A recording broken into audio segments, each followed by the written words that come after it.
conhecido como o Show do Cato, o Besouro Verde, e então foi-lhe oferecido um contrato de cinema pelo lendário diretor Raymond Chow para estrelar 2 filmes, ou seja, o contrato que lhe foi oferecido foi 2 filmes. E ele fez. O primeiro foi o Big Boss. O Big Boss foi o primeiro filme que o Bruce Lee fez lá. Não fez em Hong Kong. Este filme foi filmado na Tailândia. Ok? E é engraçado, o Bruce Lee, se vocês repararem no início deste filme, é o Bruce Lee a chegar a uma terra que ele não conhecia. O Bruce Lee gostava disso. Porquê? Porque era a história da vida dele. A história da vida dele era ele a chegar aos Estados Unidos, não é? Para ele, era ele a chegar aos Estados Unidos, uma terra que ele não conhecia, não é? Que ele só esteve lá, só nasceu lá, mas ele não conhecia, não é? Então no Big Boss é mais ou menos isso. Era o Bruce Lee a chegar a uma terra onde ele não conhecia, depois trabalhou numa fábrica, descobriu lá uns problemas, pronto. O que é que acontece? O filme foi um espetáculo, foi um sucesso, e foi a partir daí que ele percebeu, ok, agora sim, estou no país onde eu tinha que estar, estou a ter o valor que eu deveria ter tido já há muito tempo, e agora tenho que continuar aqui e tenho que continuar a fazer mais. E melhor, porque nesta altura quem dirigia estes filmes era o Lo Wei. E este diretor, cara, imaginem, o Bruce Lee nunca gostou de ser mandado, mas os atores nos filmes têm que ser mandados pelo diretor. Quem manda no filme é o tipo que está lá atrás, não é o diretor. Então, a gente sabe, e é sabido que ele e o Lo Wei aquilo era faísca a toda a hora. O Lo Wei dizer para fazer de uma maneira e o Bruce Lee já queria fazer de outra, não é?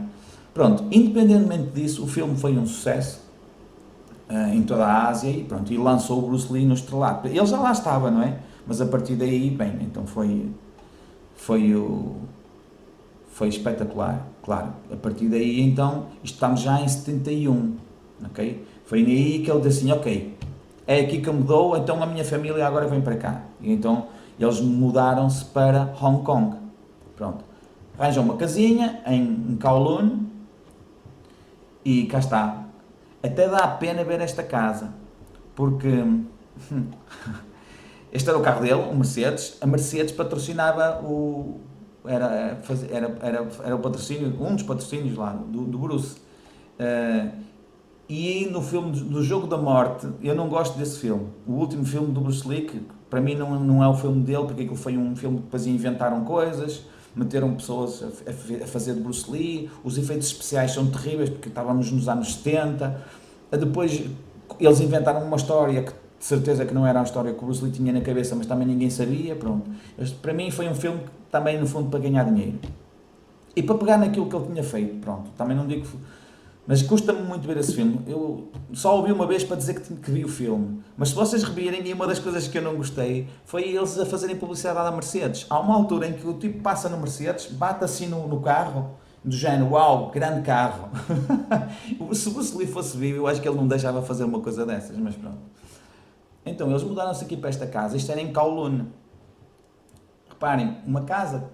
A casa não é muito grande, mas tem muito espaço. E isto em Kowloon, Hong Kong, todo o espaço é super valioso.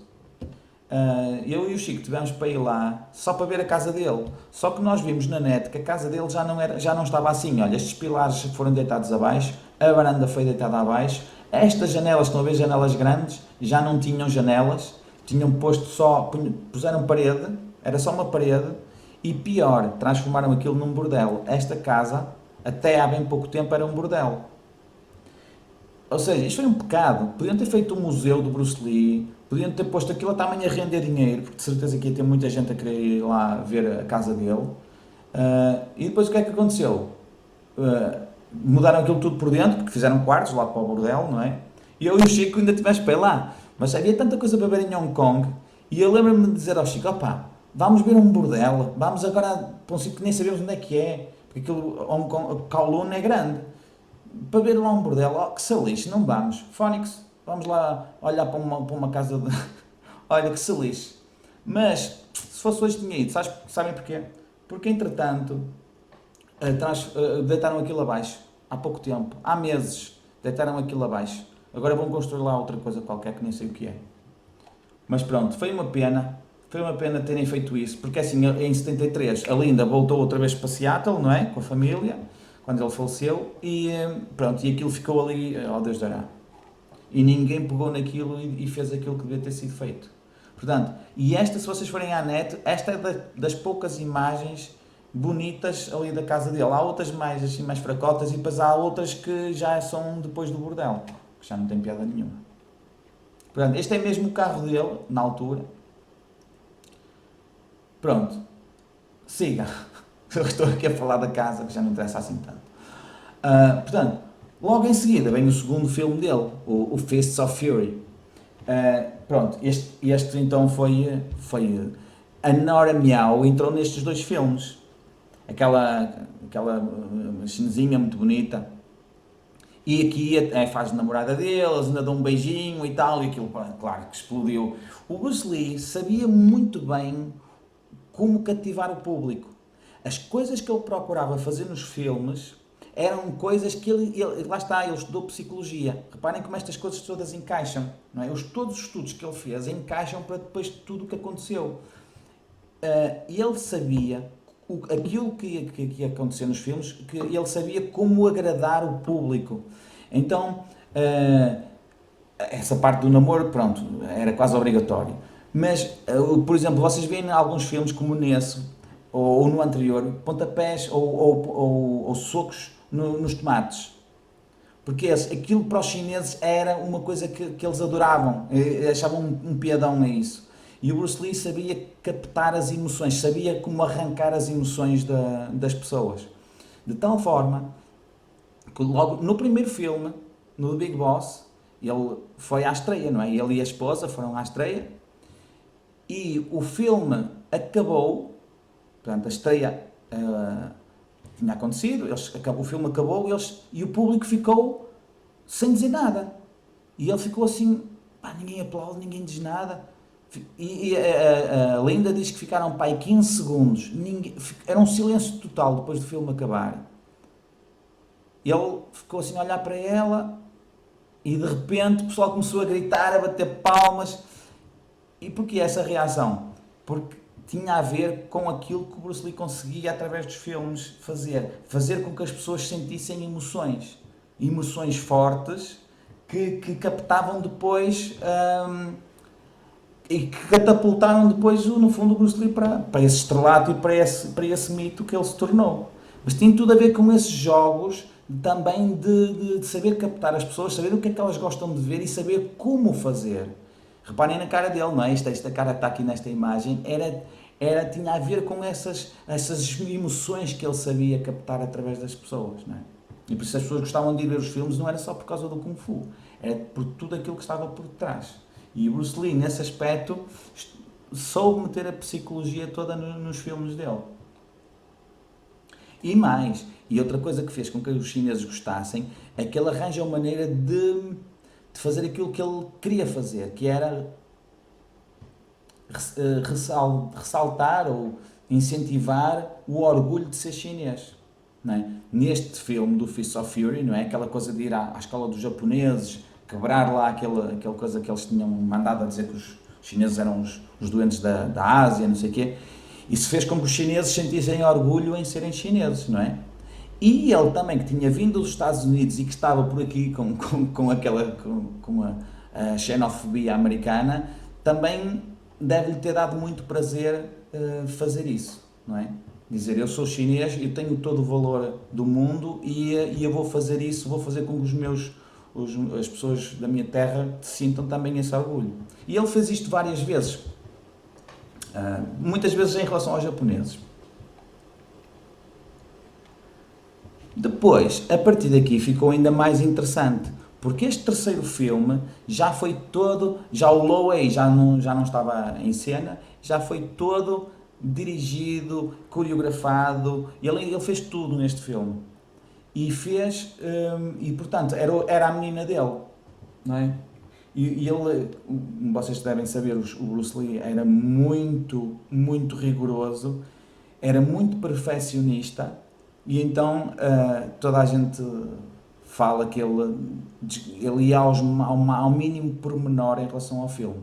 Mesmo as pessoas que não estavam na cena, o que estava a ser filmada, elas não podiam descansar, elas não estavam sentados, tinham que ajudar de alguma maneira, havia sempre alguma coisa que eles podiam fazer. E se alguém se sentasse, ele ia à beira dela e dizia: olha, não podes fazer qualquer coisa, em vez de estás aí a ler isso ou qualquer coisa, tenta ver o que é preciso fazer aqui, ok? Então, ele era muito exigente com ele e com os outros. Pronto, e claro, vocês estão a ver aqui a imagem do Chuck Norris. Eles já eram conhecidos e uma das pessoas que ele convidou foi o Chuck Norris. Este filme foi rodado em Itália, ok? Portanto, este filme foi um salto, não é? Porque os outros dois, ele entrava como ator, mas não tinha as mãos amarradas, não fazia aquilo que ele queria. Aqui não. Ele aqui criou a sua própria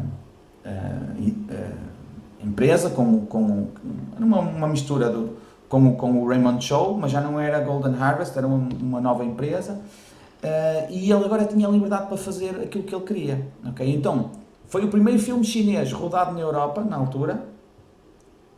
Estamos a falar de 72, portanto, no ano em que eu nasci.